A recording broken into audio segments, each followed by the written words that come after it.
आज के व्लॉग में ना मैं आपके साथ शेयर करने वाली हूँ कि आप घर बैठ के 3 आसान तरीकों से ना किस तरह अर्निंग कर सकती हैं। स्पेशली मेरी वो बहनें जो घर बैठ के ऑनलाइन कुरान पाक की तालीम देना चाहती हैं ना, मुझे बहुत सारे कमेंट्स आ रहे थे, उनके साथ सब कुछ डिटेल से शेयर करूँगी कि आप कुरान पाक किस तरह पढ़ा सकती हैं, ऑनलाइन फूड का बिजनेस किस तरह से कर सकती हैं और साथ ही अपनी डेली रूटीन की कुछ झलकियाँ आपको दिखाऊंगी।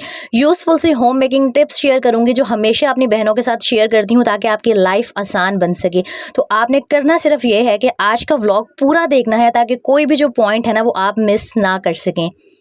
अस्सलामुअलैकुम माय यूट्यूब फैमिली, उम्मीद है जी आप सब ठीक ठाक होंगे। अल्हम्दुलिल्लाह मैं बिल्कुल ठीक हूँ। तो बस आज का व्लॉग सुबह के टाइम से स्टार्ट हो रहा है। पिछले कुछ दिनों से ना मौसम काफ़ी अच्छा हुआ है। आज भी ना सुबह के टाइम इतनी ठंडी ठंडी सी हवा चल रही थी, बहुत पुरसुकून था और गर्मी का जो ज़ोर था ना वो भी काफ़ी कम हुआ था। तो शुक्र है अल्लाह पाक का करोड़ों दफ़ा कि काफ़ी मौसम बेहतर हुआ है। अल्लाह करे सारी गर्मियाँ ऐसे ही गुजर जाएँ। अच्छा खैर, उसके बाद मैं वही यहाँ पर नाश्ते की तैयारी करना स्टार्ट हो गई थी। वही जो हम हाउस वाइफ्स, होम मेकर्स सबकी रूटीन होती है कि सुबह का नाश्ता मस्ट बनता है। मुझसे कुछ बहनें पूछ रही थी आपने ये पत्ती के अंदर क्या डाला हुआ है? तो मैंने इलायची को ना पीस के इस तरह मैं पत्ती के अंदर ऐड कर देती हूँ। इस तरह चाय जब बनती है ना तो बहुत अच्छी खुशबू आती है और अलग से ना इलायची भी ऐड नहीं करनी पड़ती। अगर आप अलग से इलायची ऐड करते हैं ना तो फिर इलायची का जो खर्चा है वो बहुत ज़्यादा हो रहा होता है। इस तरह एक ही दफ़ा ना मैं एक छोटा पैकेट लेके आती हूँ, 175 रुपीज़ का जो छोटा सा इलायची का पैकेट आता है, उसको मैं अच्छे से ग्राइंड कर लेती हूँ और जो सारी इलायची है ना वो पत्ती के डब्बे के अंदर ऐड कर देती हूँ और ऑलमोस्ट मेरी पूरा महीना ही ये चल जाती है। बहुत अच्छी खुशबूदार मज़े की कड़क चाय रेडी हो जाती है। हाँ जी, मैं साथ साथ नाश्ते की तैयारी करूँगी और अपनी डेली रूटीन भी शेयर करूँगी। और हाँ, घबराएं नहीं, आगे चल के डिटेल से आपको बताऊँगी कि आपने घर बैठ के ना अर्निंग किस तरह से करनी है। लेकिन सबसे पहले ना मैं कुछ हैबिट्स की बात करती हूँ जो हमारा ना बहुत सारा जो टाइम है, स्पेशली हम औरतों का बहुत सारा टाइम अपनी उन आदतों की वजह से ना वेस्ट हो रहा होता है। हमारे जो घर के काम है वो लेट हो रहे होते हैं और हमें समझ नहीं आ रहा होता कि पूरा दिन कैसे ख़त्म हो गया। और उसमें जो नंबर 1 आदत है ना वो आ जाती है हमारी ओवर थिंकिंग की आदत। हम औरतों की शायद ना ये साइकोलॉजिकल एक फैक्ट है कि छोटी सी बात होती है हम बहुत ज़्यादा ना परेशान होना स्टार्ट हो जाते हैं। हालांकि हमें करना तो ये चाहिए कि जब भी कोई टेंशन हो, परेशानी हो, तो अपना जो हर मामला है ना वो अल्लाह ताला की ज़ात पे छोड़ दें और टेंशन फ्री हो जाएं। क्योंकि अल्लाह ताला हमें एक माँ से 70 गुना ज़्यादा प्यार करता है। तो सोच लें कि हमारी माएँ हमसे कितनी मोहब्बत करती हैं, तो अल्लाह ताला की मोहब्बत तो उससे भी 70 गुना ज़्यादा है। तो कभी भी ना ओवर थिंकिंग मत किया करें, बस उतना टेंशन लिया करें, उतना दिमाग में अपने ज़ोर डाला करें जितनी ज़रूरत होती है। मेरी बहुत सारी बहनें ना पूरा दिन सोचती रहेंगी किसी पुरानी बात को, किसी ने कुछ कह दिया या अपने आप से ही सवाल करती रहेंगी कि पता नहीं मैं अच्छी तरह अपनी जिम्मेदारियां निभा पा रही हूँ या नहीं। मतलब ना हम अपने आप को ना खुद ही टेंशन दिए रखते हैं और इस तरह ना नतीजा ये निकलता है कि पूरा दिन ना हमसे कोई भी काम ठीक तरह से नहीं हो पा रहा होता। तो ये सबसे बड़ा रीज़न है हमारी ना टाइम वेस्टिंग हैबिट्स में। अगर मैं नंबर 1 किसी चीज़ की बात करूँ ना तो यही जो हमारी ओवर थिंकिंग है। तो कोशिश किया करें ओवर थिंकिंग मत करें। कोई भी टेंशन परेशानी हो ना तो 2 नफल पढ़ लिया करें, अल्लाह ताला से दुआ कर लिया करें, आपका ज़हन, आपका माइंड बहुत हद तक ना पुरसुकून हो जाएगा। यहाँ आपको मैं बताती चलूँ कि नाश्ते के बाद सबसे पहले ना मैं आटा गूँध रही थी। मैं ये करती हूँ कि आटे को अच्छे से ना सेट करके 10-15 मिनट के लिए छोड़ देती हूँ और वो जो बीच में 10-15 मिनट का टाइम होगा मेरे पास, वहाँ पे मैं हांडी बनाने की तैयारी कर लूँगी या कोई भी और घर का काम कर लूँगी। तो इस तरह ना इंसान स्मार्टली अपना टाइम बहुत अच्छे से मैनेज कर सकता है। यहाँ पर मैं आटा किचन के अंदर रखा ही थी, सोचा तब तक ना सारा जो रूम है उसको ऑर्गेनाइज़ कर लेती हूँ, बिस्तर वगैरह उठा लेती हूँ।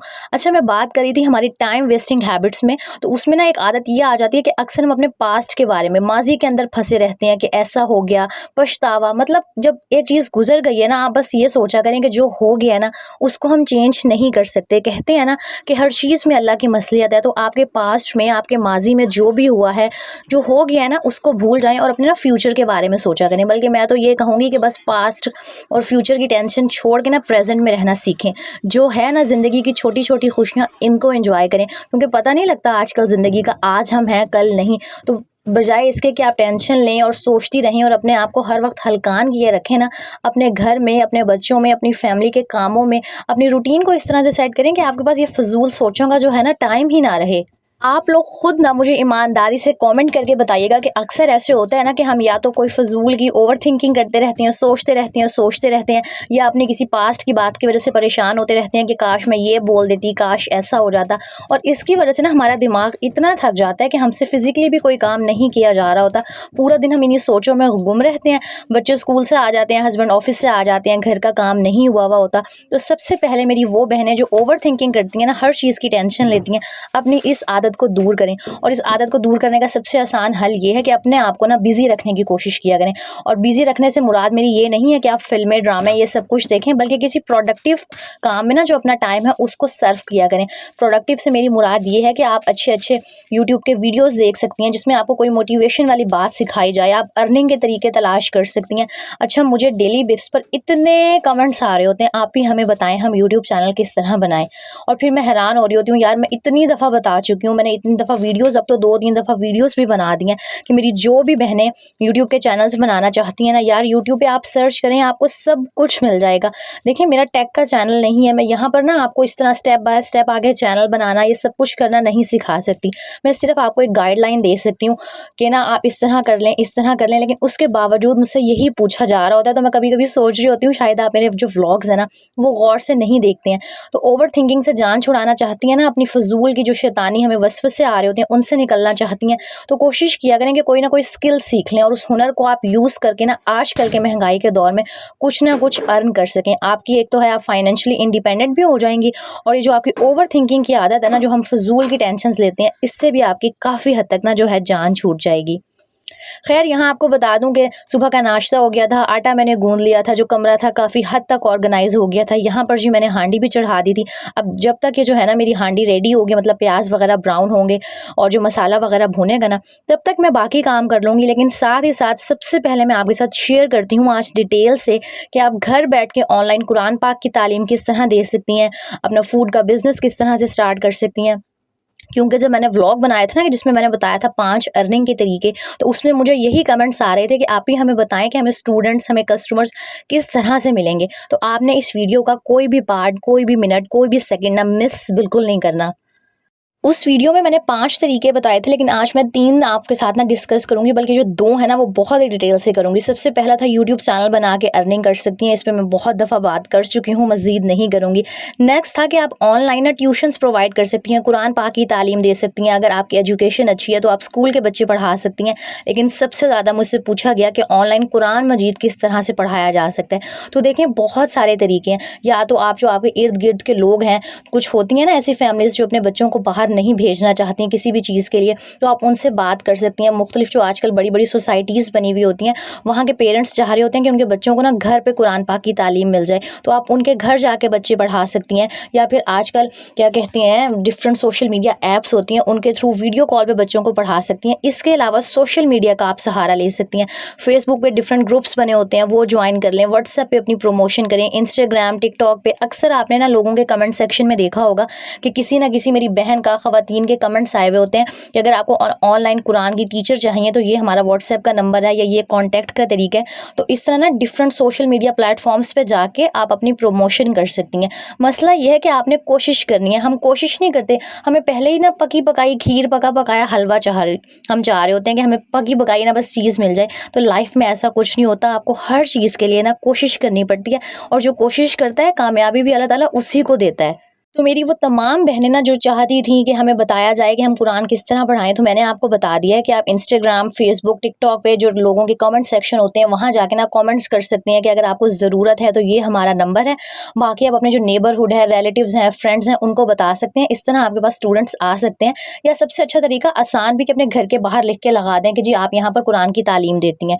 नेक्स्ट, जी फूड का बिज़नेस किस तरह से स्टार्ट किया जा सकता है। एक तो मैंने आपको फूड पांडा वाला ऑप्शन बताया था कि आप फूड पांडा में रजिस्टर्ड हो जाएं। उसकी डिटेल्स मुझे ज़्यादा नहीं पता, कोई रजिस्ट्रेशन फ़ी वगैरह होती है, वो भी आप यूट्यूब से, नेट से, गूगल से सर्च कर सकती हैं।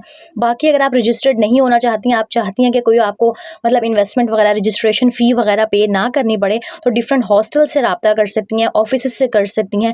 मतलब पहले आपने अपने बिज़नेस को प्रमोट करने के लिए ना कोई भी फ्री छोटा मोटा सा आइटम, मतलब आपने जिस भी चीज़ का बिज़नेस स्टार्ट करना है उसकी कोई छोटी सी क्वांटिटी में जैसे सैंपल्स डिस्ट्रीब्यूट हो रहे होते हैं ना, और कोशिश करें कि ये जो बड़ी बड़ी सोसाइटीज़ बनी हुई होती हैं, डीएचए वगैरह टाइप की, जहाँ काफ़ी रिच लोग रह रहे होते हैं ना, तो वो प्रेफर करते हैं कि उनको ना होममेड फूड मिल जाए। तो वहाँ जाके वो अपने जो फ्री सैंपल्स हैं उनको डिस्ट्रीब्यूट करें, और साथ अपना जो कॉन्टैक्ट नंबर है वो प्रोवाइड कर दें। जिसको भी आपका खाना पसंद आएगा वो आपसे कॉन्टैक्ट कर लेगा। इस तरह आपको क्लाइंट्स मिलेंगे और आप अपना फूड का बिजनेस घर बैठ के कर सकती हैं।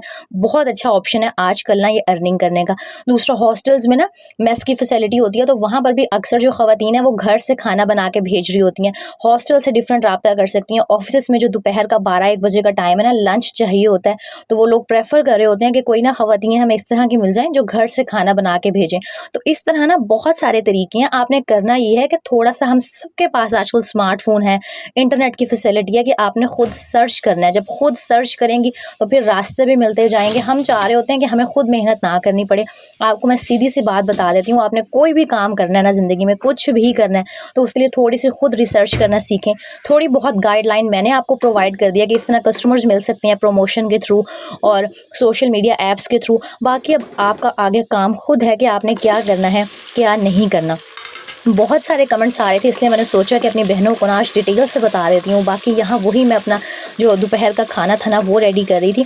एक टिप यहाँ आपके साथ शेयर करती हूँ, अगर आप चाहते हैं ना कि आपका सालन स्पेशली जो चिकन का कलर है वो बहुत अच्छा आए, तो ना इसमें मैं प्याज ग्राइंड करके चिकन में ऐड नहीं करती। मैं प्याज को ना पहले अच्छे से ब्राउन कर लेती हूँ, उसके बाद इसमें चिकन डाल के भुनाई करती हूँ, फिर अदरक लहसुन ऐड करती हूँ। इस तरह ना बहुत अच्छा टेस्ट आता है। टेस्ट तो अच्छा आता ही है, साथ जो चिकन है ना उसका कलर भी बहुत अच्छा आता है। तो ये कुछ छोटी-छोटी बातें हैं जिनका अगर आप ख़्याल रखें ना, तो खाना बहुत अच्छा बन जाता है। अच्छा, मैं आजकल ना जब कमेंट सेक्शन अपना देख रही होती हूँ, आप सबको ही पता है कि मैं सबकी ना कोशिश कर रही होती हूँ हर एक के कमेंट का जवाब दूँ, और जब मैं अब कमेंट्स पढ़ रही होती हूँ ना, मैं हैरान हो रही होती हूँ। मुझे बल्कि कभी-कभी अफ़सोस भी हो रहा होता है कि यार, हमारी जो सोसाइटी है, हमारे माशरे में कितनी ज़्यादा टेंशन्स हैं। मुझे इतने कमेंट्स आ रहे होते हैं, आप ही मेरी डिवोर्स हो गई है, मैं सिंगल पेरेंट हूँ, मुझे समझ नहीं आता कि अर्निंग किस तरह से की जाए।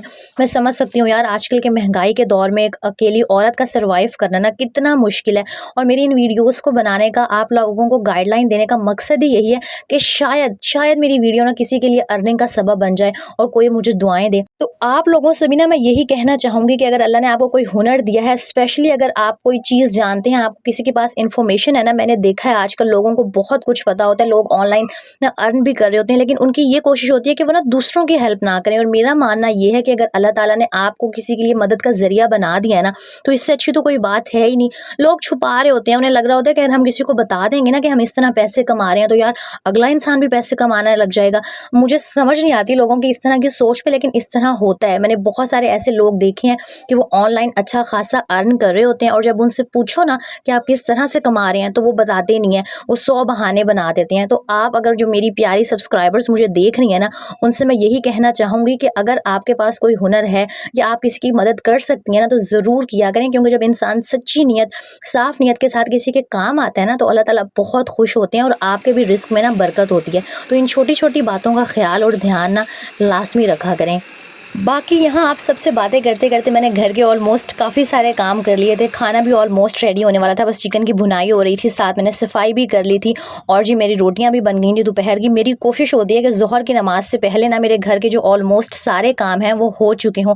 और अगर आप भी चाहें ना, आप भी अपनी रूटीन इस तरह से सेट कर सकती हैं, मैं बहुत दफ़ा बता चुकी हूँ। अच्छा, अक्सर कभी-कभी ऐसे मेरे साथ भी हो रहा होता है कि ना थकावट होती है ना कुछ, लेकिन बस काम करने को दिल नहीं चाह रहा होता। कुछ भी नहीं दिल चाह रहा होता, दिल चाह रहा होता है कि इंसान लेटा रहे, मोबाइल फ़ोन यूज़ करता रहे। तो आप अकेली नहीं हैं, सिर्फ़ आपके साथ ऐसे नहीं होता, मेरे साथ भी ऐसे हो रहा होता है। तो जब मेरे साथ कभी ऐसे हो रहा होता है ना कि कुछ करने को दिल नहीं चाह रहा होता, लेज़ीनेस फ़ील हो रही होती है, सबसे पहले अपना जो मोबाइल है ना, उसे उठा के मैं साइड पे कर देती हूँ, क्योंकि जब तक मोबाइल हमारे हाथ में होता है ना, हम नोटिफ़िकेशंस चेक कर रहे होते हैं, कुछ ना कुछ कर रहे होते हैं। और एक और जो हम ख़वातीन की स्पेशली आदत होती है कि जो सुबह का टाइम है ना, वो हम या तो टीवी देखने में या मोबाइल फ़ोन यूज़ करने में, या कभी किसी को कॉल मिला ली, किसी घर वाले को, बहन को, अम्मा को, या किसी फ्रेंड को, तो हाँ, सबसे बातें करें, सब कुछ करें, लेकिन कोशिश करें कि जो सुबह का प्रोडक्टिव टाइम है ना, जब तक आपके घर का काम नहीं हुआ हुआ, तब तक कोई भी ना इस तरह फ़ज़ूल के कामों में अपना टाइम वेस्ट ना करें। हाँ, अगर कोई बहुत इमरजेंसी है, तब आप किसी को कॉल मिला लें, तो वो अलग बात है। लेकिन मैंने अक्सर देखा है कि जी हम 1-1 2-2 घंटे फ़ोन पे बातें कर रहे होते हैं। इस तरह जो बहुत सारा टाइम है वो गुज़र जाता है। बच्चे स्कूल से घर आ जाते हैं, हस्बैंड घर आ जाते हैं, फिर समझ ही नहीं आ रहा होता कि जी पूरा जो घर दिन का काम है ना, वो किस तरह से मैनेज होना है। तो अगर आप इन छोटी-छोटी आदतों का, इन छोटी-छोटी हैबिट्स का ख़्याल रखेंगी ना, तो आपका घर भी मैनेज हो सकेगा, और आप घर में रह के ना अर्न भी कर सकेंगी। इंशाल्लाह आपके साथ किसी वीडियो में मैं शेयर करूँगी कि मैं यूट्यूब, घर और सब कुछ ना किस तरह से मैनेज करती हूँ। तो ये थी मेरे आज के पूरा दिन की रूटीन। पूरा तो नहीं, बस जितना भी था आपको दिखा दिया, और कुछ अर्निंग के तरीके। वीडियो अच्छी लगी हो ना, तो लाइक और कमेंट करना मत भूलिएगा, और इंशाल्लाह नेक्स्ट व्लॉग में मिलेंगे। अल्लाह हाफ़िज़।